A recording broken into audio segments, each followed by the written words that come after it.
Hace poco estuvimos reflexionando acerca del reino de Dios y las tremendas enseñanzas que nos dejó el Señor al respecto. Recordarán, fueron unos cuantos domingos que estuvimos hablando acerca del reino de Dios en Mateo. Dijimos que la presencia del reino de Dios se hizo efectiva con la venida de Cristo. Cuando Jesús se presentó y empezó su ministerio, previamente anunciado de la misma manera por Juan el Bautista, él decía: arrepentíos porque el reino de los cielos se ha acercado. La primera venida de Cristo fue el establecimiento del reino. La predicación del Evangelio es el medio para el desarrollo del reino, en el cual estamos nosotros involucrados como iglesia. Y en la segunda venida de Cristo será su consumación. Ahí será consumado plenamente. El reino de Dios o el reino de los cielos, entonces, no debe ponerse o pensarse como algo que comenzará en el futuro. Si bien en el futuro será la consumación del reino de Dios, pero el reino de Dios ya es presente. El reino empieza aquí y ahora. Cuando las personas se someten a la autoridad de Cristo como Salvador y Señor de sus vidas, y por la presencia del Espíritu Santo tienen y sienten justicia, paz y gozo, están en el reino de Dios. Eso dice el apóstol Pablo escribiendo a los romanos, que el reino de Dios dice, no es comida ni bebida, sino justicia, paz y gozo en el Espíritu Santo. Ese sometimiento voluntario a la autoridad de Cristo es el requisito para ingresar al reino. Y su propósito, el propósito de que tiene Dios al darnos ingreso a su reino por medio de aceptar a Cristo, someternos a su autoridad como Salvador y Señor, es una mejora absoluta en la calidad y en la perspectiva de vida del ser humano. Eso no nos lo va a dar ni el reino de Cristina, ni el reino de Daniel o de Mauricio, no sé quién sea, sino que en el reino de Dios podemos tener una mejora absoluta en la calidad y en la perspectiva de vida de cada uno de nosotros.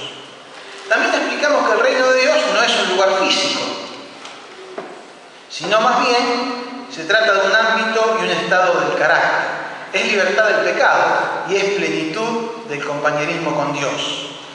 Y en función de todo eso, recordarán, analizamos los roles que nos corresponden a los que somos ciudadanos del reino y cómo debiéramos cumplir con esos roles. Por otro lado, aclaramos que el reino de Dios no es lo mismo que la iglesia, sino que la iglesia, en su forma, en su conformación actual, es parte del reino de Dios. Y a partir de aquí quisiera arrancar hoy, por eso esa introducción, y recordar eso que habíamos hablado. Si bien Jesucristo vino en su momento a presentar y a instaurar el reino de Dios, un propósito más específico dentro de ese propósito, de ese objetivo global que era instaurar el reino de Dios, un propósito más específico dentro de ese fue el de erigir, el de levantar, el de construir o, utilizando la palabra que está en el Evangelio, de edificar su iglesia. Esa frasecita Jesús la expresó, según toma Mateo, en el capítulo 16, versículo 18. Es cuando Jesús, cuando les pregunta, recuerdan ustedes a sus discípulos quién era él, y Pedro le dice, tú eres el Cristo del Dios, el Hijo del Dios viviente, bienaventurado eres, Simón, hijo de Jonás, porque no te lo reveló sangre ni carne, sino mi Padre que está en los cielos, y etcétera, etcétera, y sobre esta roca edificaré mi iglesia. Sobre esta roca edificaré mi iglesia. Referida en este texto en particular a lo que llamamos la Iglesia Universal, que no es la Iglesia Universal que está con grandes carteles por ahí, que de iglesia tiene poco y de universal del reino de Dios mucho menos todavía, ¿no? La Iglesia Universal, o sea, la suma total de todos los creyentes a lo largo del tiempo y del espacio. Eso es lo que llamamos la Iglesia Universal, la suma de todos los creyentes a lo largo de la historia y en todo lugar. La Iglesia es, así entendida, la porción del reino de Dios que involucra a los seres humanos. ¿Se entendió? La Iglesia, así entendida, es la porción del reino de Dios que involucra a la humanidad redimida y que ha ingresado al reino. Y dentro de ese propósito de edificar su iglesia universal, un objetivo más específico del Señor Jesús es la constitución de la iglesia local. Es decir, la comunidad de creyentes localmente organizada sobre la base de los principios que Jesús mismo estableció. Jesús habla de la iglesia local en Mateo capítulo 18, versículo 17. Vayan a verlo allí si quieren, porque por ahí en Mateo 18 nos vamos a quedar.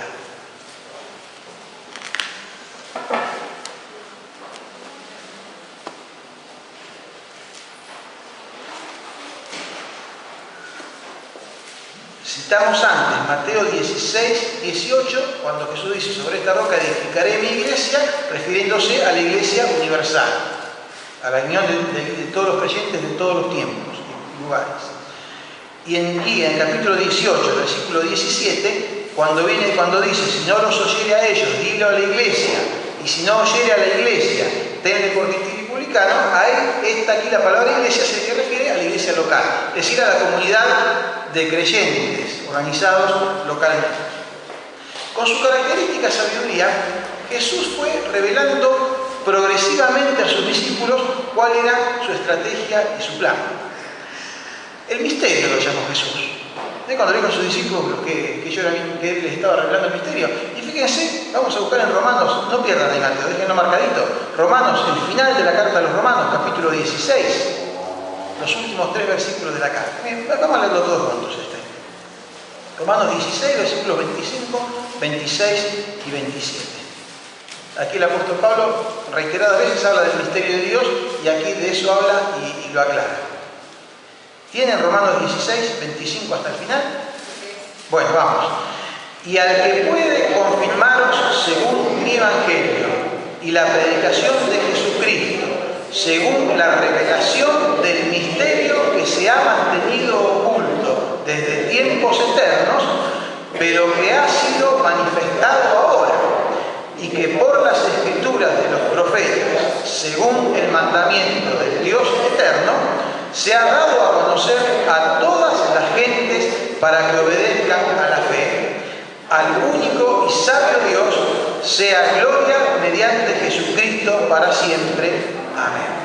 Este misterio, que ya dejó de ser misterio porque Jesucristo vino a revelar, ¿no? El misterio es el mismo y es lo que Él vino a hacer, su obra, la instauración del reino, la instauración de la iglesia. Fácil será para nosotros comprender seguramente que este plan, concebido, como dice ahí Pablo, en y desde la eternidad, Dios no está dispuesto a discutirlo y ponerlo bajo la consideración de nadie, sino que ese plan elaborado por Dios en y desde la eternidad ya está por Él establecido e irremediablemente destinado a su cumplimiento. El reino de Dios, dentro de ese reino, la Iglesia Universal sumada, constituida por la suma de las iglesias localmente constituidas, las cuales están formadas por cada uno de los creyentes individuales que integran esas iglesias. Ese es el plan de Dios.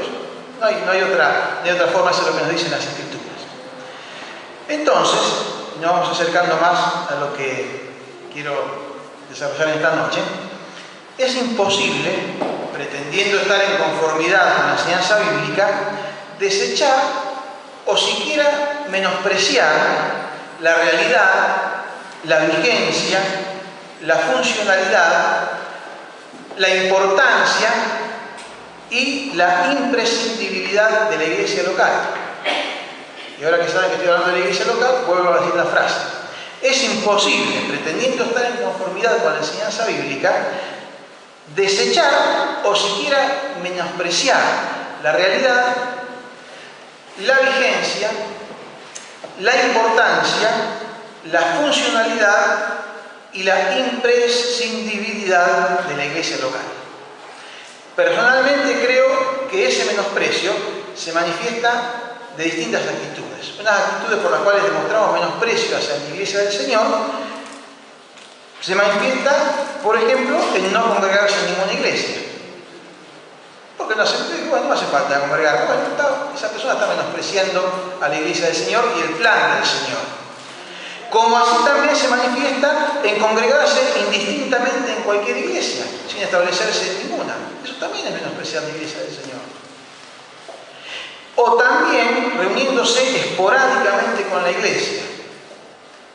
Cuando no tengo otra cosa más importante que hacer, cuando me queda tiempo, cuando el viento me empuja hacia el templo, no viviendo de ninguna de estas maneras la comunión necesaria en el cuerpo de Cristo local.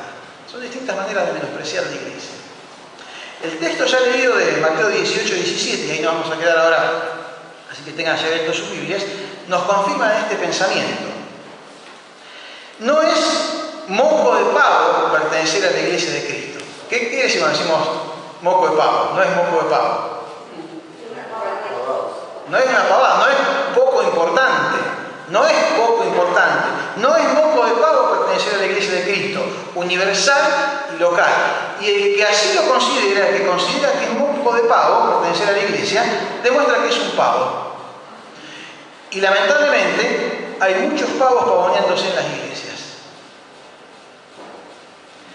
En el contexto de este versículo, de Mateo capítulo 18, donde viene hablando, por tanto, si tu hermano peca contra ti, repréndele, y si no te oyere, anda con uno o dos hermanos para que sean de testigos, y si no los oyere, llévalo a la iglesia, y si no oyere a la iglesia, tenle por gentil y publicano. En ese contexto se nos indica que hay reglas concernientes a la fe y la conducta que el miembro de una iglesia debe respetar si quiere pertenecer a ella. Ciertos principios establecidos por el Señor en su palabra, en las Escrituras, que resumen la voluntad de Dios para el ser humano. Como dice William Hendrickson, lo digo porque lo dice él, no lo digo yo, es privilegio y deber de la iglesia exponer estos principios. Es decir, cuáles son los principios que Dios estableció como su voluntad para la vida del ser humano. Es privilegio y deber de la iglesia exponer estos principios y demandar de sus miembros que se esfuercen con la ayuda del Espíritu Santo para aplicarlos a su vida y pensamiento cotidianos. El versículo 18 habla de atar y desatar. Y a veces causa gracia como la confusión que generan ciertas frases, ¿no? Porque escuchamos algo por televisión, algo que nos parece, como el otro día estaba hablando en la clase de los adultos, estaba hablando de Eliseo y de Elías, ¿no? Cuando Eliseo le dice a Dios que le diera doble porción de su espíritu a Eliseo. Y había una hermana que estaba escuchando en la cocina y me dice, no, yo pensé que cuando le hablaba de la doble porción del espíritu era porque quería que tenga el doble de poder, no sé, que Dios le considera el doble de poder porque tenía doble. No, hermano, la doble porción es la doble porción que tenía quienes. A ver, si alguno sabe, ¿quién eran los que recibían doble porción del que estaba antes que ellos? El primogénito. Los primogénitos, el hijo primogénito recibía doble porción de la herencia.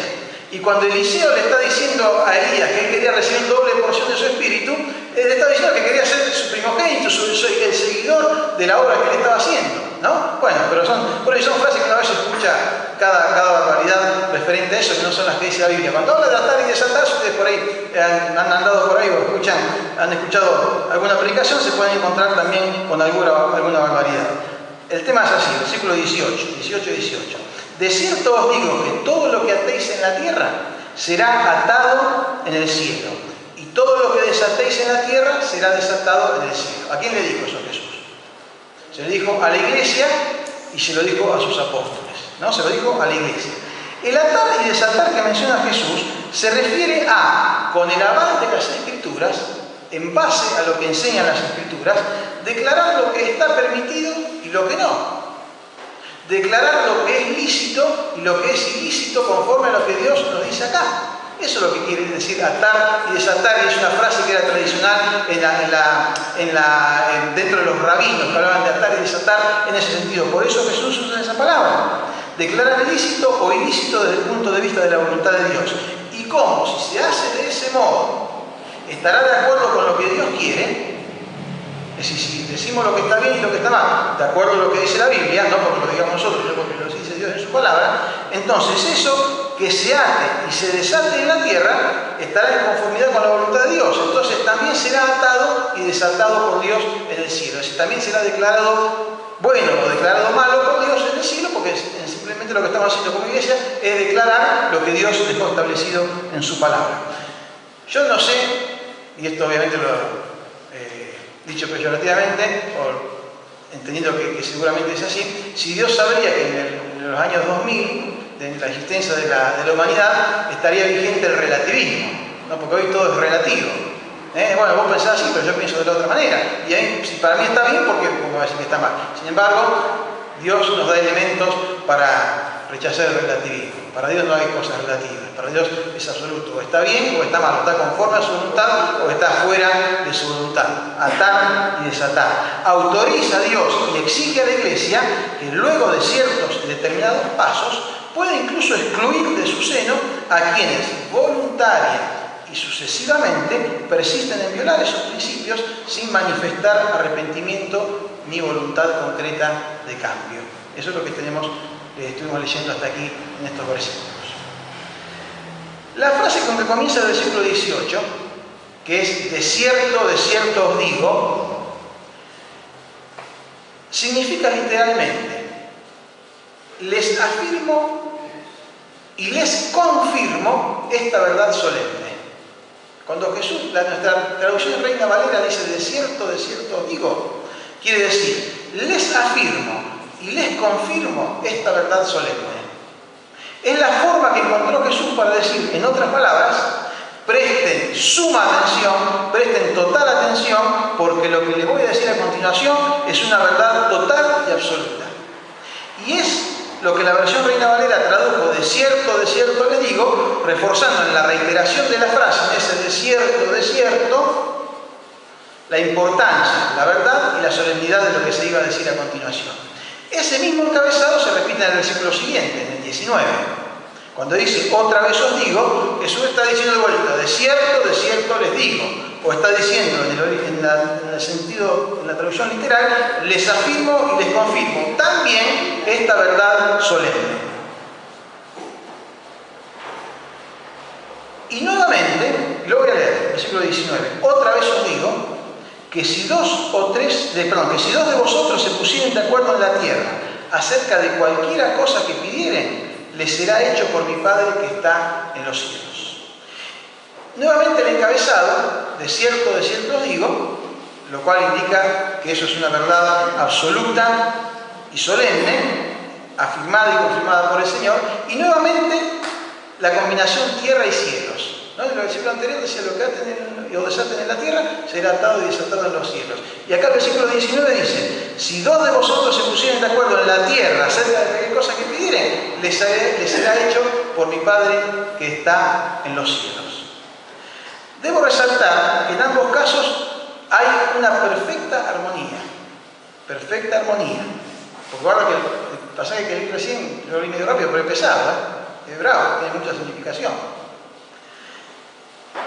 Hay una perfecta armonía entre lo que hace una iglesia concienzuda en la tierra con lo que sucede en los cielos.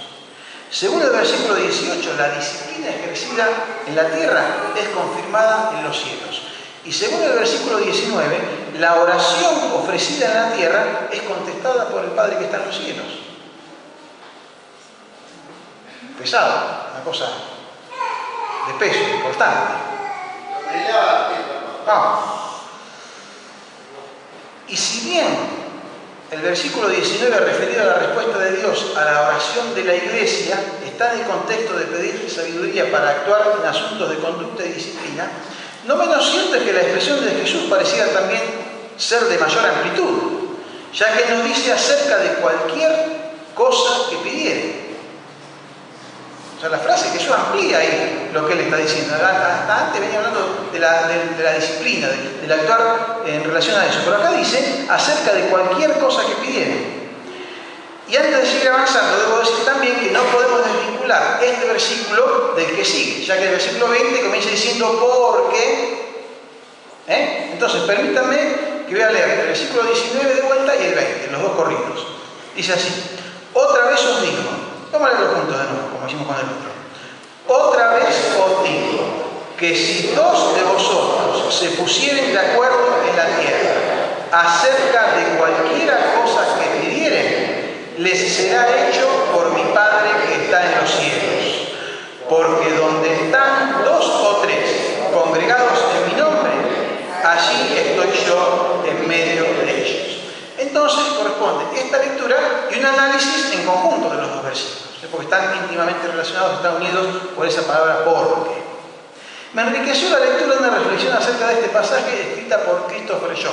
Christopher Shaw, o Shaw, no sé cómo se pronuncia, es el director de una organización que se llama Desarrollo Cristiano Internacional y el editor de la revista Apuntes Pastorales. Lo menciono esto porque a lo mejor alguno ha leído esa revista o ha tenido algún acercamiento a esta organización con la materia de que hace. Porque entonces, como me hizo bien y me enriqueció, como decía recién, la lectura de eso, en parte me nutriré de sus comentarios en el librito que nos regaló la iglesia hace un tiempito atrás, Alza tus ojos. Dice yo, y lo voy a leer para no irme de lo que dice textualmente. Referido a este pasaje, el versículo 19, que leímos recién. Debo confesar que, francamente, este versículo 19 me incomoda. Contiene declaraciones que no cuadran con mi interpretación del Evangelio, ni tampoco con lo que he visto dentro de la iglesia. Si dos de vosotros se pusieren de acuerdo en la tierra acerca de cualquier cosa que pidan, les será hecho por mi Padre que está en los cielos. Para empezar, comparte esta increíble afirmación. Si dos de ustedes se ponen de acuerdo en la tierra acerca de cualquier cosa que pidan, les será hecho por mi Padre. ¿Acaso Cristo se refería a que el Padre actuaría conforme a lo que nosotros acordamos en la tierra? Esto mismo parecen decir las palabras del texto. Pero, ¿cómo puede ser esto? ¿De veras el Padre está dispuesto a hacer lo que le pidamos? Trataremos de analizar estos versículos en su contexto, porque que lo dice, pero también dice algunas otras cosas que vale la pena tener en cuenta. Primeramente, diremos que la solemnidad de la declaración de Jesús, cuando al comenzar ambos versículos dice, les afirmo y les confirmo esta verdad solemne, entonces, esa solemnidad por parte de Jesús debe ser correspondida por la misma solemnidad de parte de la Iglesia. Consideración, conciencia, respeto, honor, como de quien viene lo que fue dicho. Así como el Señor lo declara solemnemente con la misma solemnidad, recibiéndolo de quien lo dijo, debemos recibirlo nosotros como Iglesia. En segundo lugar, por lo que leemos, ese poder de lograr que el cielo se alinee con nuestras peticiones nos habría sido concedido. Lo dice ahí.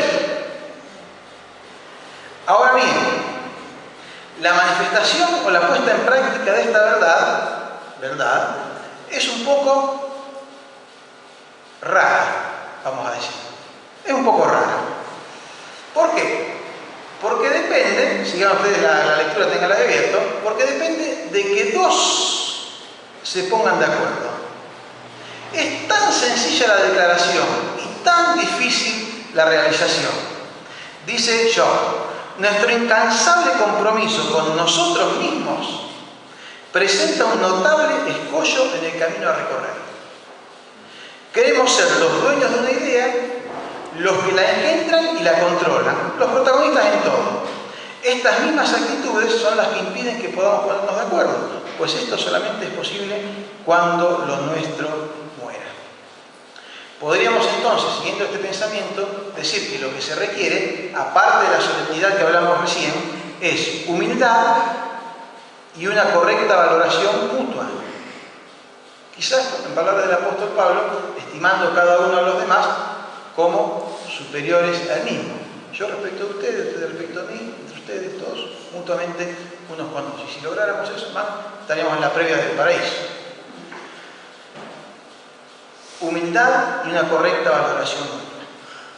Entonces, para terminar con este versículo 19, porque hasta ahora hablamos de que debemos ponernos de acuerdo, dos, acerca de cualquier cosa que pidieren, les será hecho por mi Padre que está en los cielos. Diremos que esa cualquier cosa que vamos a pedir, si lo hacemos de la manera que venimos diciendo, no será cualquier cosa. ¿No? ¿Se entiende lo que quiero decir, no? Si lo hacemos en forma concienzuda, solemne delante del Señor, considerando de quién es el que dice lo que dice, y en humildad y una correcta valoración mutua, esa cualquier cosa que vamos a pedir no va a ser cualquier cosa, sino que va a ser algo que interesa y se corresponde con los valores y las necesidades del reino de Dios. Vamos encontrando el sentido a la frase de Jesús. Podemos pedir cualquier cosa, pero no va a ser cualquier cosa. Va a ser cualquier cosa que interese a los valores del reino del Señor. ¿Y qué decir del versículo 20? ¿En cuántos lugares hemos escuchado la proclama de que Cristo está presente porque 2 o 3 están así reunidos? Amén. ¿Será tan sencilla la cosa? 2 o 3 cristianos nos presentamos físicamente en el mismo lugar y automáticamente el Señor se hace presente. El Señor está con las antenas prendidas, donde se juntan 2 para ir allí a meterse en el medio. ¿Qué sucede cuando esos cristianos lo único que tienen en común es encontrarse de vez en cuando en el mismo lugar? Por ejemplo, el templo. ¿Qué sucede? ¿Es suficiente con eso? ¿Y la unión? ¿Y la comunión? La condición para la manifestación de Cristo en medio nuestro, lo repito para que valoremos lo que es el sentido de la frase, ¿no? La condición para que Cristo se haga presente en medio nuestro, se manifieste, obre, no es que seamos por lo menos 2 o 3, ni es tampoco que estemos en el mismo lugar. Aunque allí dice porque donde están 2 o 3 congregados, pero dice porque donde están 2 o 3 congregados en mi nombre, dijo Jesús. Entonces, la condición no es 2 o 3 cristianos reunidos, tampoco que estén en el mismo lugar, sino que todo eso se ha hecho en su nombre. Es decir, los 2, los 3, los 40 o los que sean, reconocemos todos que es necesaria una sumisión conjunta a su persona. Y presten atención, porque dije, y lo repito, no solamente que cada uno se someta al Señor, sino una sumisión conjunta. Van enganchando porque comencé hablando hace un ratito de la importancia de la iglesia en la vida de cada uno de nosotros. No es ni siquiera la suma de mi sumisión más la sumisión al Señor de cada uno de ustedes, sino que es la sumisión de todos unidos como comunidad, como cuerpo. Y esa sumisión conjunta delante del Señor nos lleva también a una actitud de sumisión unos para con otros, porque estamos todos en la misma actitud delante del Señor. ¿Se entiende la importancia y la imprescindibilidad de la iglesia? Esto no lo logra ninguno de nosotros por separado. Esto que dice el Señor Jesús, pónganse de acuerdo para orar al Padre y pídanle lo que quieran, que el Señor lo va a hacer, no lo va a lograr ninguno de nosotros por separado. Sí lo podemos lograr como iglesia, porque es lo que promete el Señor. Finalmente, ¿cómo termina así el versículo 20? ¿Cómo terminan las palabras de Jesús? Allí estoy yo en medio de ellos. E insisto, no está identificado con ninguno en particular. No dice que esos 2 o 3 tienen que ser el pastor, el diácono y el maestro de la escuela dominical. Porque por lo menos 2 de los 3 tienen que ser alguno de ellos para que el Señor esté presente. No dice eso. No está identificado con ninguno en particular, ni otorga preferencia a alguno por encima de otro. Dice que está en medio de ellos. Allí estoy yo en medio de ellos.